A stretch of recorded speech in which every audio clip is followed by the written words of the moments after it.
everyone. I'm Denise Garth, Chief Strategy Officer at Majesco, and you're listening to the Future of Insurance Industry Leaders podcast series. Follow along as I interview the best and brightest leaders in the insurance industry and insurtech landscape to bring you the latest in digital transformation, innovation, industry trends, challenges, and opportunities, as well as next-gen technologies. We use our experience to anticipate what's next without losing sight of what's now. Stay tuned to find out your next now.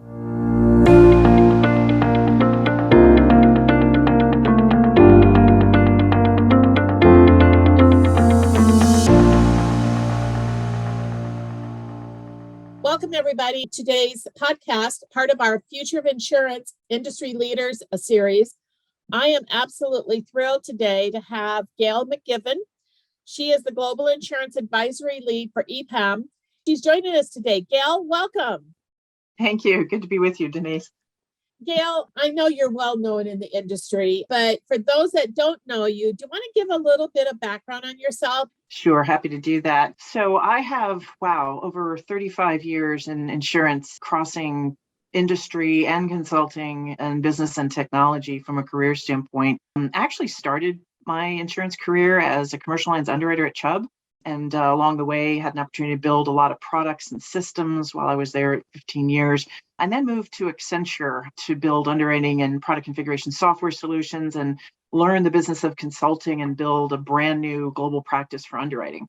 And then I moved to take my first CIO role at a startup, which was ProSite Specialty, where I had an opportunity to build a fully outsourced IT platform. And then I returned to consulting. So in 2012, EY was essentially rebuilding its advisory practice. So I joined as one of the initial partners to build out a new global underwriting advisory practice at EY.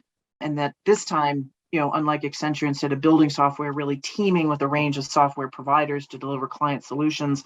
And then in 2020, as I retired from EY, I actually moved on to my second startup, where I was the CIO and COO for Vantage Group Holdings, and we built a cloud-native, best-of-breed technology and operations platform.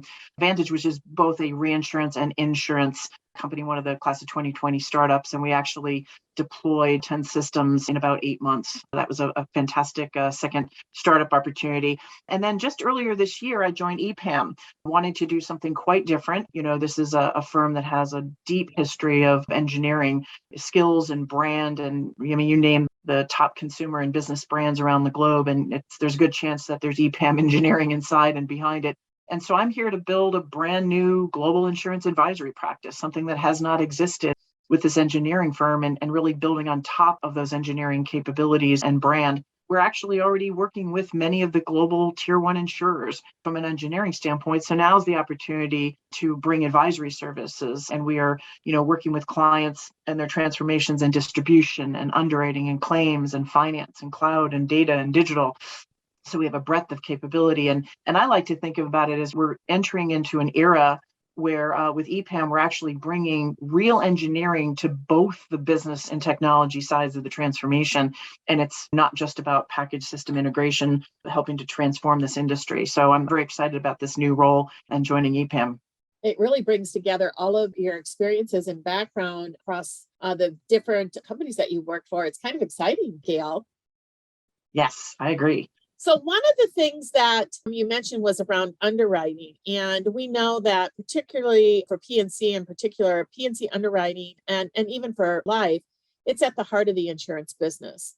From evaluating individual risk to exposures across a portfolio, they are so essential to driving profitability for insurance companies. And I think more than ever, it has really kind of elevated in importance back to the fundamentals of underwriting. What are you seeing as the pain points today that insurers are really struggling with and dealing with in a world where we're seeing a lot of new risks and a lot of complexity out there? And Denise, as you know, a lot of my background, both on the industry side and on the consulting side, has been focused on commercial and specialty insurance. And that'll always be one of my areas of focus. In many ways, I think the pain points that I lived as an underwriter in the 80s still exist. unfortunately, especially in commercial Sad and specialty statement. underwriting. Underwriters continue to be burdened with inefficient processes and volumes of document, and they lack timely insights into making decisions, which is what they're paid to do. So I think we have a long way to go, and many of these pain points remain. If you add to that the point you were just bringing up in the question, these pain points are actually getting magnified because we have increasingly complex risk exposures around the world. Products are continuously changing to address underserved and unmet needs. There's demand for higher levels of compliance, and there's increased service expectations from customers and distribution partners. So I think that just further complicates a lot of those pain points because it certainly hasn't gotten easier. And as I think about, technology solutions, they've begun to address core processing automation, right? If you think about sort of policy billing claims, there's Yep. definitely been investments in those areas and, some good progress. But I have yet to see technology really benefit the world of the underwriter and the higher value capabilities that really need to support those professionals and their jobs. So I think that's a horizon that is out there that needs a lot of attention. It needs investment because the underwriters really are at the center of everything the insurance company does, and yet continue to be very underserved with the value of what technology can bring, not just the process automation. The state of the industry, so to speak, from an underwriting standpoint, not making much progress. Can't agree with you more.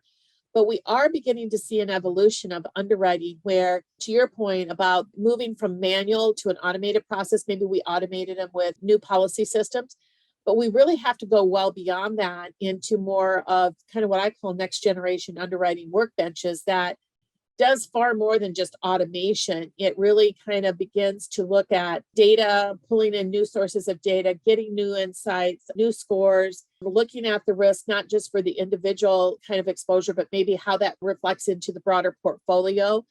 Can you kind of talk about this journey that we're on, I think, as an industry for underwriting? And what do you see that transformation over, say, the next, 5 to 10 years? And the investments that are going to be needed to make this really a robust, really data-driven solution, that expertise of the underwriter, they're not going away. But we've got to leverage the expertise of those people with this technology and data far better than what we've done in the past. Yeah, no, I completely agree.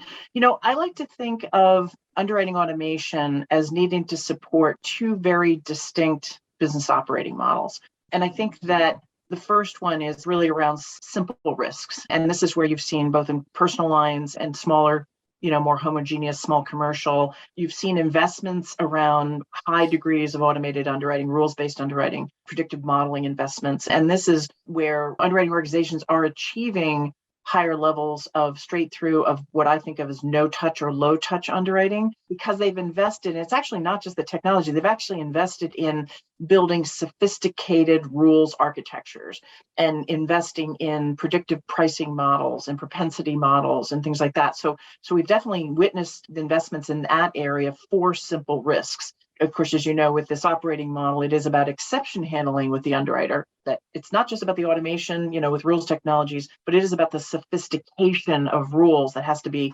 quite sophisticated with rules and models to achieve that low touch, no touch. So I think we've definitely seen, really over the last 15 years, I would say we've seen investment in that area with personal lines and small commercial. However, the second business operating model is really addressing the needs of more complex risks.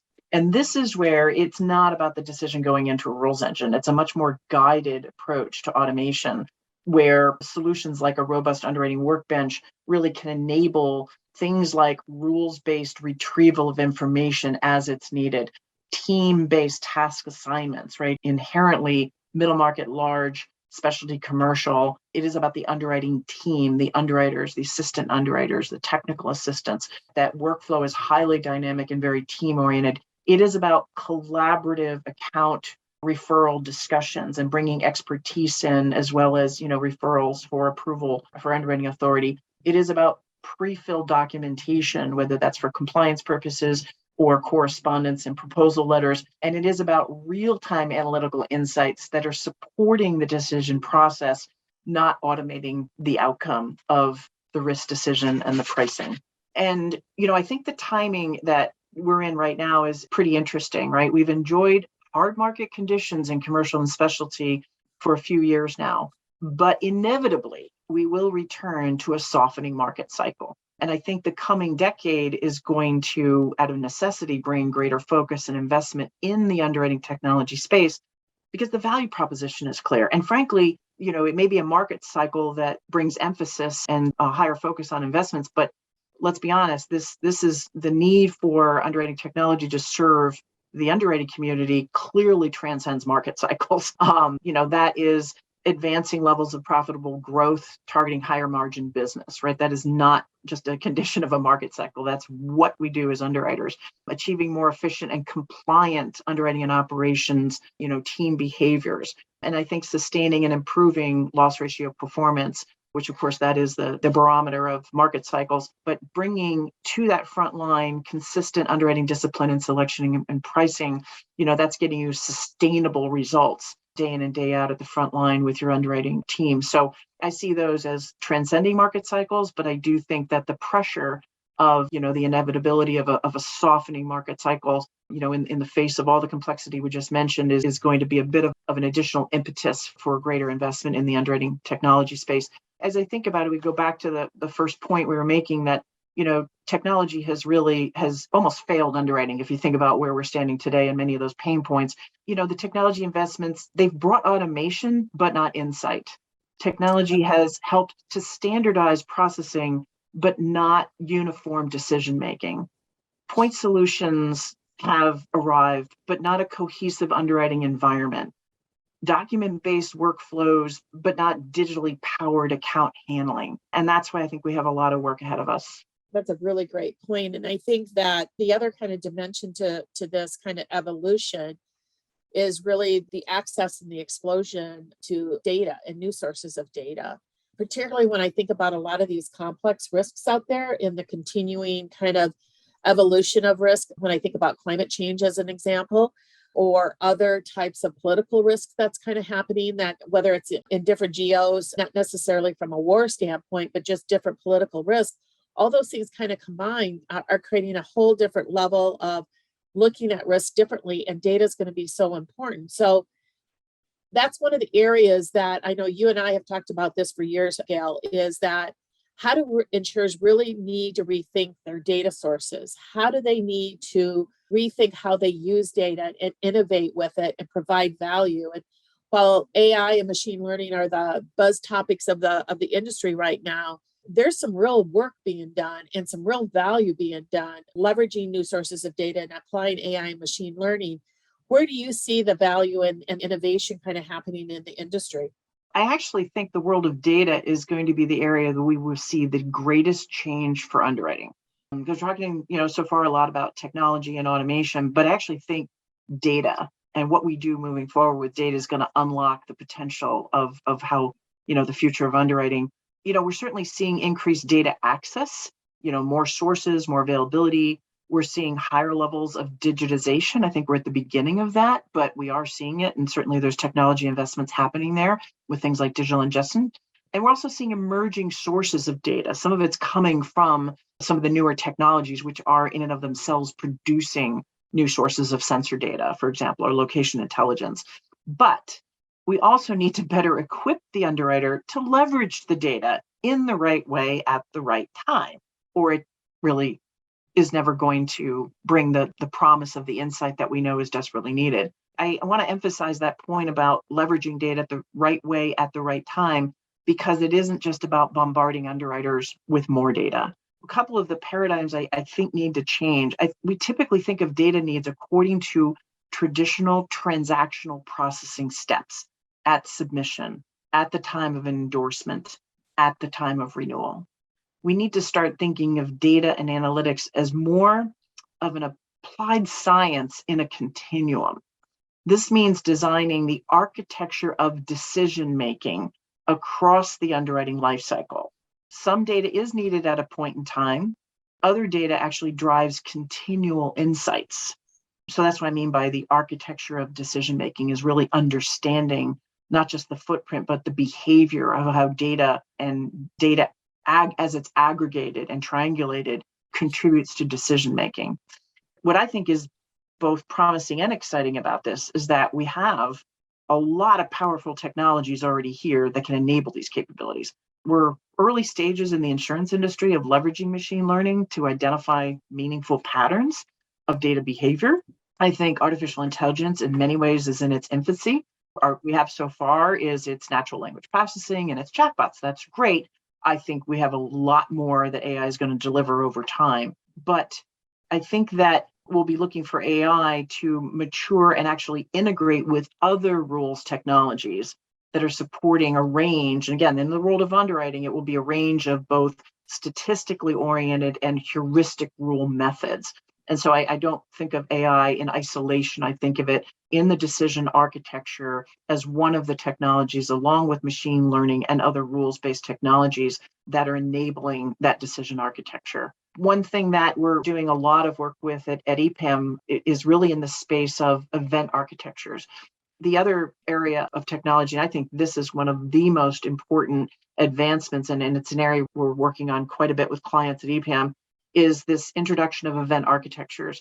And so if you think about continuous risk insight for underwriting and continually informing and notifying and revealing new exposures or new considerations for risk management, what the event architectures can do is provide a platform for event streaming through things like event mesh capabilities. If you think about this continual highway of data being acquired, cleansed, matched, and curated, and now you couple that with semantic rules technologies, for example, now what you're doing is you're bringing solutions into the insurance industry that are helping determine what's meaningful and then serve up timely insights and notifications to underwriting teams. So not just serving up data, but actually using technology and rules to identify what's important so that it is really guiding the underwriting decision process.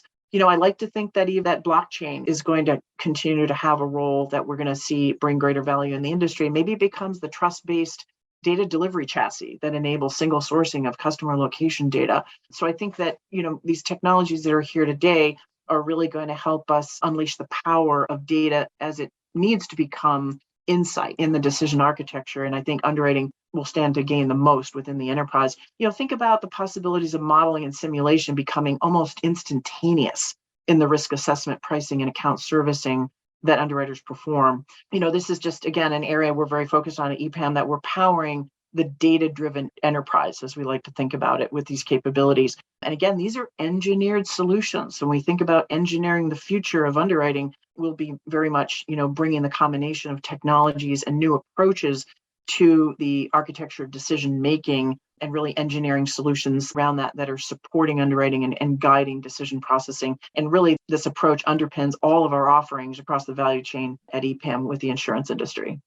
When you kind of talk about pulling all of these technologies together, it's really forming a new framework and a new foundation to really support digital underwriting that really requires a different thinking about roles, the processes, the technologies that can really enable that transformation. And in particular, for commercial and specialty insurance that keeps getting more complex and is really hot, how should insurers assess and proceed with a transformation?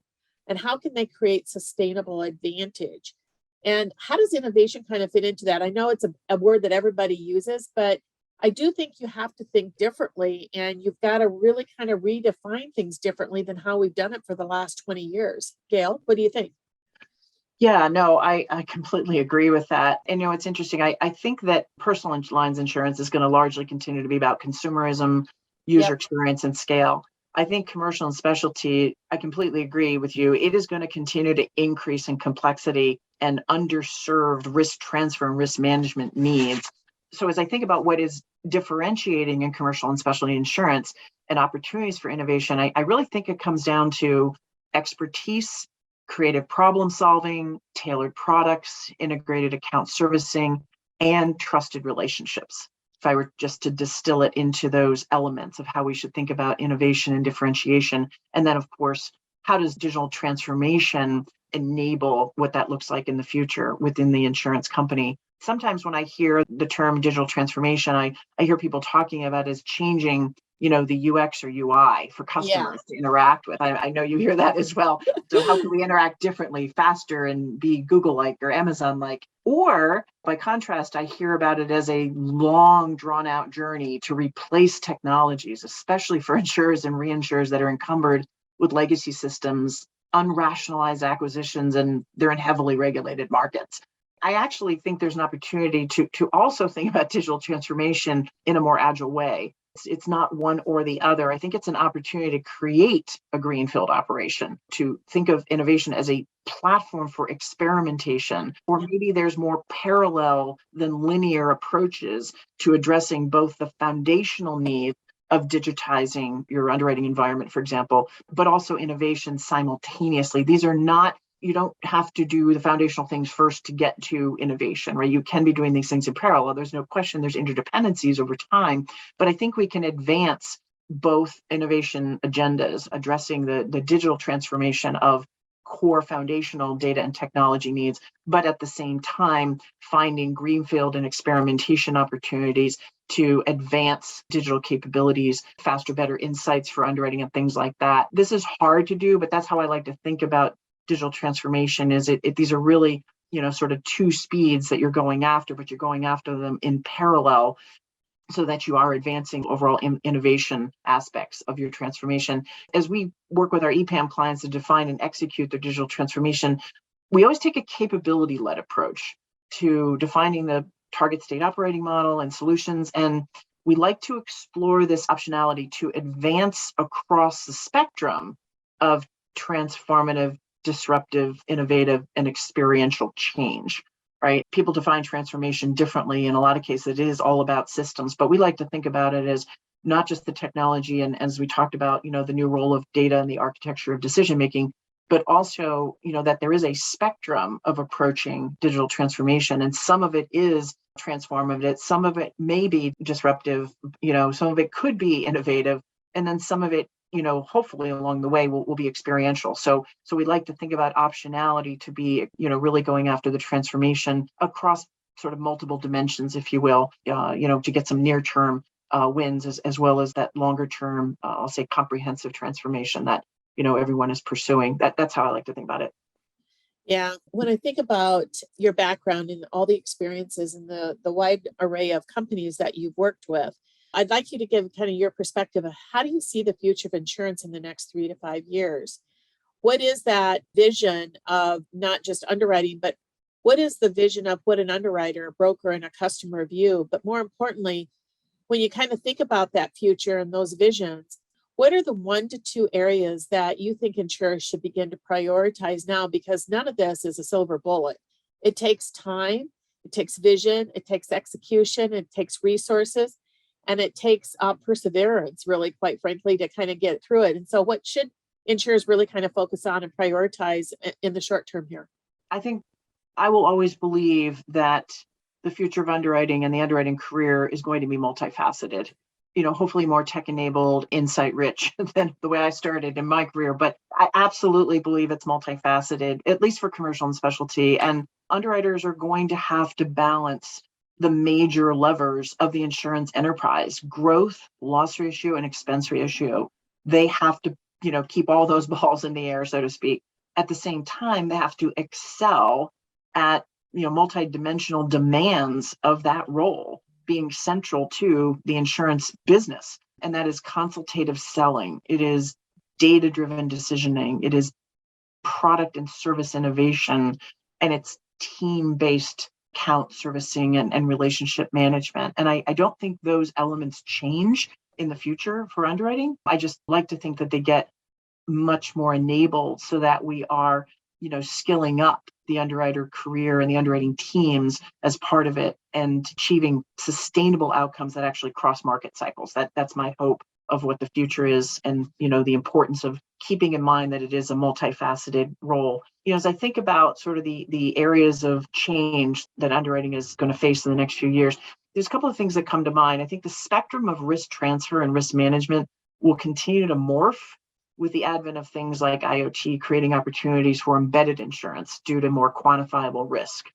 I think, we've talked a lot about data. I think data democratization and advanced technologies will entice supply chain players who are not in insurance to come into the game, either on the distribution side or potentially on the surplus side. I think that the same data democratization and advancement of technology is going to continue to fuel investment appetite for insurtech platforms. So I think those are the things that we're going to continue to see. I also think we're going to continue to find risks that are difficult to quantify. We've certainly been living one of them the past couple of years with the pandemic. Aggregate cyber. There's a lot of things we don't know about. There's things that are going to arrive that we have not even thought about it. And I think that is going to result in a need for greater risk management to offset a lack of risk transfer options. And that's just the reality we're in. Insurance will never be the absolute answer for keeping businesses up and running after some sort of a man-made or natural disaster, for example. I think fluid capital deployment, we're going to see continuing to increase across insurance, reinsurance, and ILS. That's going to enable creative approaches to asset protection that factor into this risk transfer, risk management equation for sure. So those are the things that I think sort of at the macro level where underwriters are going to continue to face. And underwriters live at the crossroads of all of these changes, right? It all happens there. I mean, your question around sort of broker, customer, underwriter, I think that there's we're going to continue to see overlap. And what I mean by that, overlap between underwriters, brokers, and customers is underwriters are seeking to connect directly with customers. Brokers are creating products and services. MGAs are taking over underwriting with specialized industry expertise. Customers are self-insuring or forming captives to customize their program structures and capacity options. So those overlap are here to stay. Much as clients might wish for simplification of insurance, the reality is actually just the opposite with our increasingly complex world of risk exposures and our interconnected economies and regulatory pressures and cyber threat landscape, and of course the ever-changing business models, many of which we've seen over the past couple of years as we all went remote. The underwriter future is not going away anytime soon and will continue to be the primary owner-operator of the insurance enterprise.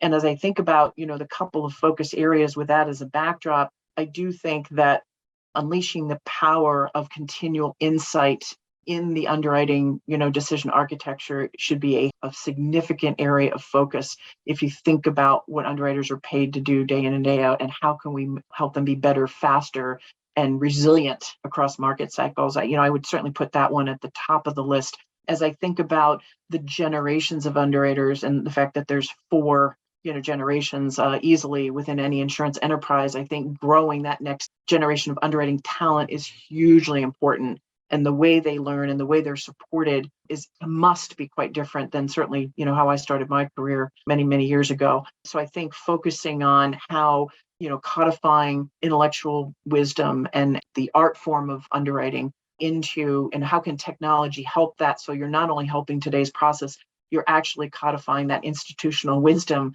to help grow the next generations of underwriters and really elevate, the skills, if you will, of those future underwriters so that they're not just focused on the transaction of decision making, but much more insightful and customer centric and partner centric approach to the business. That's the higher level that all underwriters aspire to. So those to me are the 2 focus areas that I think are hugely important for the future insurance and specifically for what I would say is my vision and role for underwriting in the future.